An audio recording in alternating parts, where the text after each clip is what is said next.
guys, welcome to the Catch Creators. என்ன விஷயம்? இன்னைக்கு நம்ம பார்க்க போறது வந்துட்டு தி வேர்ல்ட் ஆஃப் லென்ஸ். ஏன்னா இந்த அமேசான் காடுகளை பத்தி தான் நாம இன்னைக்கு பார்க்க போறோம். உங்களுக்கு தெரியவே தெரியாத விஷயங்களும் அதுக்கப்புறமா உங்களுக்கு தெரியக்கூடிய விஷயங்களும் இந்த அமேசான் காட்டுல நிறைய இருக்கு. அதை பத்தி தான் நாம இன்னைக்கு இந்த வீடியோல பார்க்க போறோம். லைக் பண்ணுங்க, ஷேர் பண்ணுங்க, மறக்காம சப்ஸ்கிரைப் பண்ணுங்க, பெல் பட்டனை தட்டி விட்டுருங்க. வீடியோ ஃபுல்லா பார்த்துட்டு அப்படியே போயிடாதீங்க. இங்க ஒரு வீடியோ வரும், அதை பாருங்க. நீங்களே நினைப்பீங்க நாமெல்லாம் வந்துட்டு எதுக்கு இந்த விஷயத்த வந்துட்டு பார்க்கணும், எங்கேயோ இருக்கிற ஒரு அமேசான் கட்டை பற்றி பார்க்கணும் அப்படின்னு நினச்சிங்கன்னா, நான் எக்ஸாம்பிளுக்கு உங்ககிட்ட சொல்கிறேன் ஒன்று. ஏன்னா இந்த வேர்ல்டுலேயே இந்த நம்ம ஊர்லலாம் இருக்கோம் இல்லையா, இப்போதே நம்மளே மரத்தை வெட்டி போட்டுடுறோம். ஆனால் 20% ஆஃப் ஏர் வந்துட்டு அங்கேருந்து தான் வருது. ஸோ அதனால தான் நம்மளால சுவாசிக்கவே முடியுது.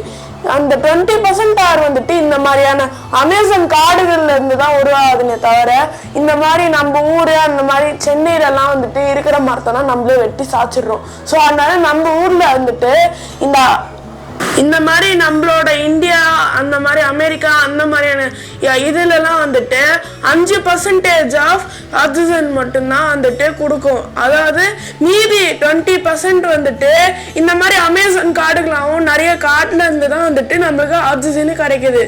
அதுக்கப்புறமா ஏன் இந்த அமேசான் காடு அப்படின்னு வந்துட்டு பேர் வந்ததுன்னா, அதுக்கு வந்துட்டு ஒரு கதையே இருக்கு. பிரான்சிஸ் அப்படின்ற ஒருத்தர் வந்துட்டு இந்த காட்டுல எப்படி இந்த மாதிரி ஒரு அமேசான் காடு அப்படின்னு பேர் வச்சாருன்றது தான் இந்த ஸ்டோரியே. இவர் வந்துட்டு அமேசான் காடை வந்துட்டு எக்ஸ்ப்ளோர் பண்ணலாம் அப்படின்னு வந்துட்டு உள்ள போயிருக்காரு. அப்போ வந்துட்டு டக்குவா கேர்ள்ஸ், அதாவது ஃபீமேல் அமேசான் வாரியர்ஸ் வந்துட்டு இவர் மேல வந்துட்டு அம்பை வீசின உடனே இவரு அந்த நேரத்திலேயே அவருக்கு ஒன்று யோசிச்சிருக்காரு.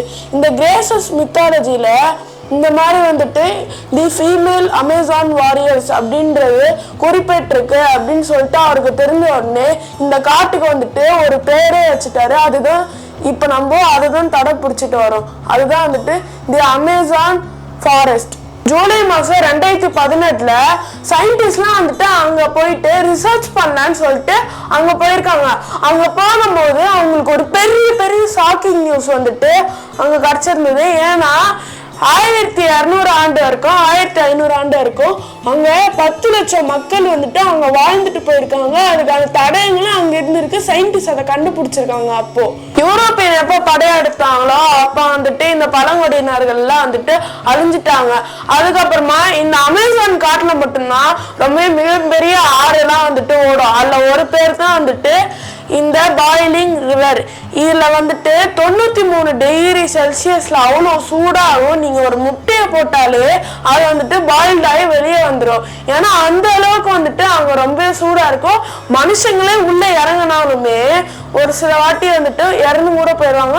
அதுக்கப்புறமா மிருகங்களும் போனாலும் இறந்துதான் போயிடும். அதனால அந்த இடத்துக்கு யாருமே போக மாட்டாங்க. அந்த இடத்துல மிருகங்களே இருக்காது அந்த சரௌண்டிங்ல. இன்னொன்று வந்துட்டு தி கோலியாத் பேர்ட் ஈட்டர். இதை வந்துட்டு ஒரு பெரிய மிருகம் நீங்க நினைச்சிட்டு இருப்பீங்க. ஆனா இது வந்துட்டு ஒரு சின்ன ஸ்பைடர் 13 சென்டிமீட்டருக்கு வந்துட்டு இது இருக்கும். இது வந்துட்டு ஒரு பறவையை பிடிச்சி அது முழுங்குற அளவுக்கு வந்துட்டு அதோட பலவீனம் இருக்கும்.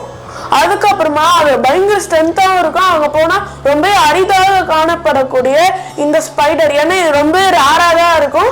இதுக்கான சாப்பாடுகள் கிடைக்கிற இடத்துல, அதாவது இந்த புறா எல்லாம் வந்து உட்கார இல்லையா, அந்த இடத்துல மட்டும்தான் இது இருக்கும். அங்கே போனால் நீங்கள் ரொம்ப ரேராக அங்கே ஒரு இடத்துல தான் பார்க்கவே முடியும் அந்த அமேசான் காட்டில். நெக்ஸ்ட் நம்ம பார்க்க போகிறது வந்துட்டு விக்டோரியா அமேசானிகா.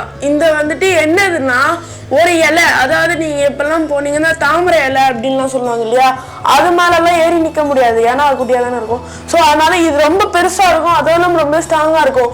ஒரு மனுஷன் அது மேலே ஏறி நின்னாலும் உட்கார்ந்தாலுமே அது அவ்வளோ வெயிட்டை தாங்கும். அதுவும் இல்லாம அது வந்துட்டு கத்தி வச்சு கிழிச்சாலும் ரொம்ப சாஃப்டா தான் இருக்கும். கத்தி வச்சு கிழிச்சாலும் கிழிஞ்சிரும். ஆனா அவ்வளோ வெயிட் அதை எப்படி தாங்குதுன்றத சயின்டிஸ்ட் கண்டுபிடிச்சி சொல்லியிருந்தாங்க. ஆனால் அது அஃபிஷியலா யாருமே வந்துட்டு அதை சொல்லவே இல்லை. டொமேட்டோ என்ற பறவையை பத்தி தான் இப்ப நம்ம பார்க்க போறோம். இந்த பறவையை பார்க்கறது கடவுளை பார்க்கறதுக்கு சமம். ஏன்னா இது எங்க இருக்கு, என்ன மரத்துல இருக்குன்றது நம்மளால கண்டுபிடிக்க முடியாது. ஏன்னா இது வந்துட்டு எப்பயுமே மறைந்தே தான் வாழுமா. இது வந்துட்டு ஒரு இடத்துல இருந்ததுன்னா ரொம்ப நேரம் இருக்குமா, எவ்வளவு நாள் வேணாலும் இருக்குமா, அசையவே அசையாதான். அதுவும் இல்லாமல் இதை பார்க்குறதே ரொம்ப கஷ்டம். அமேசான் காட்டில் வந்துட்டு இது வந்துட்டு ரொம்ப ரேரு, அங்கேயும் இங்கேயும் தான் இருக்கும். நீங்கள் அந்த கிளியே வந்துட்டு அசைஞ்சா கூட அப்போ தான் உங்களால் பார்க்கவே முடியும், இல்லைன்னா உங்களால் பார்க்க முடியாது. நெக்ஸ்ட் நம்ம பார்க்க போகிறது வந்துட்டு வாக்கிங் பாம் ட்ரீஸ். இதை வந்துட்டு எப்படி நடக்கும் அப்படின்னு நீங்கள் நினச்சிங்கன்னா இது நடக்கும். இது வந்துட்டு இதோட புது வேர்கள் வரும்போது இதோட பழைய வேரை தள்ளி விடும். அப்போ தான் வந்துட்டு இது இன்ச் பை இன்ச்சாக நகரும். இது நம்ம ஈஸியாக பார்க்கவும் முடியாது, கொஞ்ச நேரம் வெயிட் பண்ணி பார்க்கலான்னாலும். ஆனால் ஒரு வருஷம் நீங்கள் காத்திருக்கணும். இது ரொம்ப ரொம்ப ஸ்லோ ப்ராசஸ். ஸோ அதனால தான் வந்துட்டு இவ்வளோ வருஷம் நடக்குது. நெக்ஸ்ட் நம்ம பார்க்க போறது வந்துட்டு ஜீசஸ் லிசார்டு. இதுல நார்மல் லிசார்ட் தானே, இதுல என்ன இருக்கு அப்படின்னு நீங்க நினைச்சீங்கன்னா நீங்க தப்பா அந்த லிசார்டை எடை போடுறீங்கன்னு அர்த்தம். ஏதோ ஒரு லிசார்டு வந்துட்டு தரையில் தான் நடக்கும். இது தண்ணியிலையும் நீச்சல் அடிச்சுக்கிட்டு நடக்கும். அதை பார்க்கும் போதே ரொம்ப அதிகமா அழகா சூப்பரா இருக்கும். நீங்களும் முடிஞ்சு பாருங்க, ரொம்ப கியூட்டா அழகா இருக்கும் அது. நெக்ஸ்ட் நம்ம பார்க்க போறது வந்துட்டு ராஃபில்சியா. இது வந்துட்டு ஒரு மலர். இதுல தண்டும் வராது, அதுக்கப்புறமா கீழே வேரும் இருக்காது, அதுக்கப்புறமா இலைகளும் இதுல இருக்காது. இது இப்போ அழியிற நிலைமையில இருக்கு. ஸோ அதனாலே நீங்க அமேசான் காட்டு உள்ள போனீங்கனாலே இது வந்து ரொம்ப ரேரா தான் காணப்படுக்கும். அதுக்கப்புறமா இதை வந்துட்டு அழிய விடாம தடுக்கிறதுக்கு வந்துட்டு எந்த குழுவும் முன் வரல. அமேசான் காட்டில் வந்துட்டு மழைன்னு ஒன்று பெஞ்சாலே கீழே வந்து அந்த துளிகள் விளைகிறதுக்கே 10 நிமிஷம் ஆகுமா. ஏன்னா இந்த காடு வந்துட்டு அவ்வளோ அடர்த்தியாகவும் அவ்வளோ மரங்கள் வந்துட்டு உள்ள அதிகமாக இருக்கும். அதுக்கப்புறமா இல்லை சூரியன்னு ஒன்று அடித்தாலே ஒரே 1% தான் உள்ள வருமா. அதுதான் வந்துட்டு கொஞ்சமாவது ஒன்று நம்மளுக்கு பார்க்கவே முடியுது, இல்லைன்னா நம்மளால பார்க்கவே முடியாது. நெக்ஸ்ட் நம்ம பார்க்க போறது வந்துட்டு புல்லட் ஆன்ஸ். இதுக்கு ஏன் தெரியுமா புல்லட் ஆன்ஸ்னு பேர் வந்தது? ஏன்னா இது உங்களை கடிச்சதுன்னு வச்சுக்கோங்களேன், ஒரு புல்லட் வந்துட்டு உங்க நெஞ்சில வந்து விழுவற அளவுக்கு அவ்வளோ வலி வந்துட்டு அது ஏற்படுத்தும். அதனால தான் வந்துட்டு அதுக்கு பேர் வந்துட்டு புல்லட் ஆன்ஸ் அப்படின்னு சொல்லிட்டு பேர் வச்சிருக்காங்க. இது வந்துட்டு வேற எந்த காட்டுலயுமே இருக்காது, இந்த அமேசான் காட்டுல மட்டும்தான் வந்துட்டு இதெல்லாம் உயிர் வாழுதுங்க. இப்போ நம்ம அருகிய வகை விலங்குகளை பற்றி பார்த்தோம், அதில் இருக்கிற ரொம்ப அம்சமான விஷயங்களை பற்றி பார்த்தோம். ஆனால் இப்போ அந்த அமேசான் காட்டிலே இருக்கிற அந்த பழங்குடியினர்களை பற்றி தான் இப்போ நம்ம பார்க்க போகிறோம். அவங்க வந்துட்டு இங்கே இருந்து மருந்து, அதுக்கப்புறமா ஆர்கானிக்கான சாப்பாடு அதையெல்லாம் அங்கேயே யோகிக்கிறாங்க. அதுக்கப்புறமா வந்துட்டு அவங்க இன்னுமும் அந்த இடத்துல வாழ்ந்துகிட்டும் இருக்காங்க. இப்போ நான் இதுல இருக்கிற அரிதான விஷயங்களையும் அதுக்கப்புறமா உங்களுக்கு தெரிஞ்சுக்கக்கூடிய விஷயங்களும் அதுல இருக்கிற சீக்ரெட்ஸை பத்தி தான் நான் இப்போ உங்ககிட்ட சொல்லியிருக்கேன். ஆனா இதோட அழிவை பத்தி நான் இன்னும் பேசல, இப்பதான் பேச போறேன் அதை பத்தி. இப்ப நம்ம ஊரா இருக்கட்டும், எந்த ஊரா இருக்கட்டும், அதுல இருந்து பொல்யூஷன் வர்றது வந்துட்டு இந்த மாதிரியான காட்டை தான் வந்துட்டு ரொம்ப பயங்கரமா பாதிக்குதுன்னு தான் சொல்லணும். ஏன்னா இங்க ஒரு செகண்டுக்கு வந்துட்டு 1.5 ஏக்கர் நிலம் வந்துட்டு மொத்தமாவே அழிஞ்சிருது. அதுக்கப்புறமா அங்க இருக்கிற செடி கொடி, அதுக்கப்புறமா அங்க இருக்கிற விலங்குகள் அதெல்லாம் வந்துட்டு ரொம்ப சீக்கிரமா அழிஞ்சிருதுனால இன்னும் 40 வருஷத்துல நாம வந்துட்டு ஆக்சிஜன் டேங்க் மாதிரி இங்க வேர் பண்ணிக்கிட்டோம். அதுக்கப்புறமா அந்த மாதிரி தான் தெரிஞ்சுக்கிட்டு இருக்கணும் போல. ஏன்னா இன்னும் 40 வருஷத்துல இந்த மாதிரிலாம் வந்துட்டு இந்த அமேசான் காடு இருந்ததா அப்படின்னு சொல்ல அளவுக்கு வந்துடும் போல. மனிதர்களாக நம்ம வந்துட்டு நம்ம சுயநலத்துக்காக இந்த மாதிரி நிறைய மரத்தை வந்துட்டு வெட்டுறதுக்கு எதுக்கு சமம்னா, நம்மளுக்கு ஊட்டி விட்ட ஒரு கன்றை வந்துட்டு நம்ம வெட்டுறதுக்கு தான் சமம். ஏன்னு நான் சொல்றேன்னா, அதுல இருந்து நம்மளுக்கு ஆக்சிஜனும் கிடைக்குது, அதுல இருந்து நம்மளுக்கு ஆரோக்கியமா ஃபுட்டும் கிடைக்குது. ஸோ அதனால வந்துட்டு நம்ம அதை வெட்டணும்னா மனிதர்களாக நம்ம வந்துட்டு நம்மளுக்கு தான் ஆபத்து.